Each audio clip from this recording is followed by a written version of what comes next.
ఓం సత్యమాం అండి. ఓం సత్యమాం. చాలామంది మా కమాండ్ ఇండియన్ ఫ్రెండ్స్ నాతో సంఘర్షాలు, సంవాదాలు మాట్లాడుతూనే ఉంటారండి. కానీ అంతరంగ మాటలు ఎవరు ఆడరు. అంతరంగ మాటలు నేను ఆడాలి.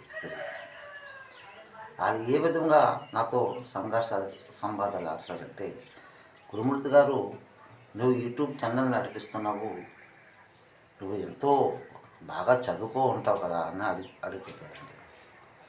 దానికి సమాధానం చెప్తూనే ఉంటానండి.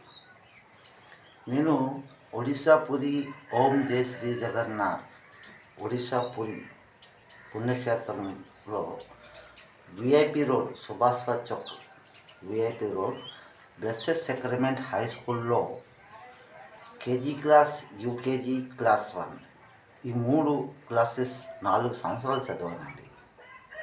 కేజీ క్లాస్ నుండి నేను స్టార్ట్ అయింది. నర్సరీ క్లాస్లో కాదు, కేజీ క్లాస్. ఈ కేజీ క్లాస్ 1 సంవత్సరము, యూకేజీ 1 సంవత్సరం ఫెయిల్, క్లాస్ 1 1 సంవత్సరం. కేజీ అంటే కృష్ణాజీ, యూకేజీ అంటే యు అంటే నీలోటి కృష్ణుడు ఉన్నాడు, నాలోటి కృష్ణుడు ఉన్నాడు. ఆ కృష్ణాజీ యూకేజీ అంటే అప్పర్ కేజీ. క్లాస్ 1 అంటే దేవుడు ఒక్కడైనా అర్థం. క్లాస్ 1 అంటే ఈ 3 క్లాసెస్ 4 సంవత్సరాలు, అంటే 4 దిక్కులు అక్కడ కనపడుతున్నాయి కదండి. మా ఇంటి మాటలు, ఈ దేశం మాటలు, సరుములు ఉన్న మాటలు మీకు చెప్పకపోతే మీకు అర్థం కాదండి. ఇంకా కలియుగం ఉన్నదే అనుకొని మీరు ఆ నరకంలోకి వెళ్ళిపోతారు. ఇది సత్యమైన మాటలు. ఆ తర్వాత 1982లో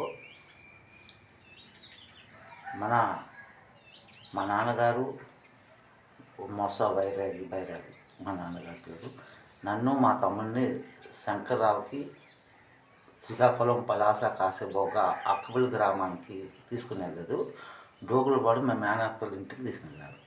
అక్కడి నుండి మాకు అక్కబుల్లో పెట్టారన్నమాట. 1982 మాట అది. 1982లో బైపిల్లో ప్రైవేట్ కాన్వెంట్ స్కూల్లో చదువుతూ నేను చదువుకున్నాను. ఆ తర్వాత 1983లో మన అక్కపల్లి ఎలిమెంటరీ స్కూల్లో 3వ తరగతిలో జాయిన్ అయ్యాను. ఇది సత్యమైన మాటలు. అప్పుడే కమాల్ అయింది. అప్పుడు ఇందిరాగాంధీ జిందాబాద్ అనుకుంటూ నేను అప్పుడు ఎలక్షన్లో పడిపోతే మొహం